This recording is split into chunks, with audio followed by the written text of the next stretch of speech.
Je vous dirais d'abord d'aller directement sur la plateforme Parcoursup pour voir toutes les différentes formations qui sont proposées. Vous avez plein d'informations sur les cours que vous aurez, les critères d'admission, tous les débouchés aussi, qui sont très importants. Puis après, pourquoi pas aussi participer aux différents forums de l'orientation où vous pourrez rencontrer plein d'étudiants qui vous guideront aussi sur vos choix. C'est assez utile d'en parler à ses professeurs, je pense notamment au professeur principal.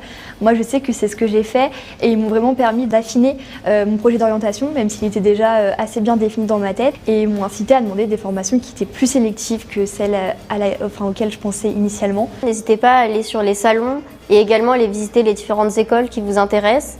Vous pourrez y poser toutes les questions que vous souhaitez et prendre du coup tous les renseignements que vous voulez. Je sais que moi personnellement, je connaissais des personnes qui étaient dans l'enseignement supérieur et donc dans les écoles que je voulais. Alors j'ai pas hésité à leur demander comment ça se passait au sein de l'école, et donc n'hésitez pas à aller voir pour avoir vraiment le ressenti de comment c'est d'être étudiant là-bas et de pouvoir donc se projeter aussi. Dans la formulation des vœux, je pense que ce qui est vraiment super important, c'est de ne pas s'autocensurer, de ne pas s'arrêter à des chiffres de sélection qui peuvent parfois faire un peu peur. Tout en maintenant quand même des vœux un peu plus de raison dans lesquels on sait qu'on a quand même plus de chances d'être admis. Si vous voulez viser haut, il faut viser haut, c'est-à-dire que si vous avez envie de faire une formation, allez-y, faites-le et proposez votre candidature.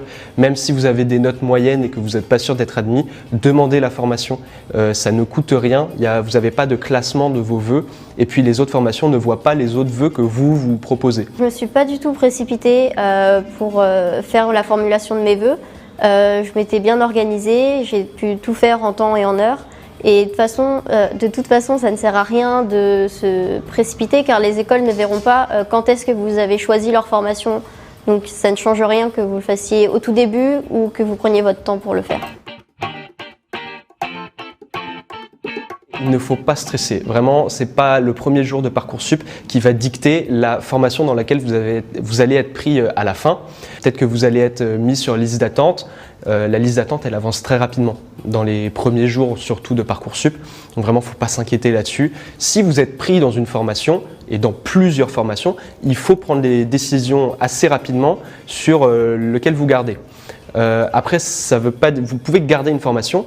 Ça ne veut pas dire que ça va être la formation finale où vous allez atterrir. Je pense que c'est très important de normaliser les listes d'attente, de relativiser l'enjeu, parce que les listes d'attente, ça avance vite et c'est totalement normal les premiers jours d'être en liste d'attente. Et ensuite, c'est dire que de toute façon, si vraiment on veut accéder à un type de formation, on peut y accéder, même si ce n'est pas forcément tout de suite après le bac. Il existe plein de passerelles ou de chemins qui nous permettent plus ou moins tôt d'accéder à la formation que vraiment on souhaite.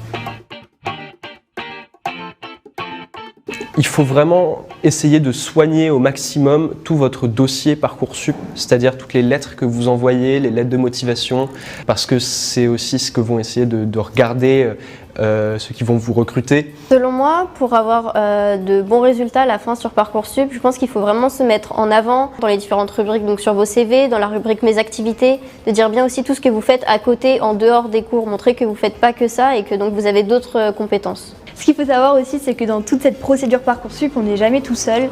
On peut être accompagné, que ce soit par ses professeurs ou même par la plateforme Parcoursup. Il y a notamment une rubrique Contact qui permet d'envoyer des mails à la plateforme. Et pour l'avoir essayé, ils répondent assez vite. Donc il ne faut surtout pas hésiter à les contacter en cas de problème.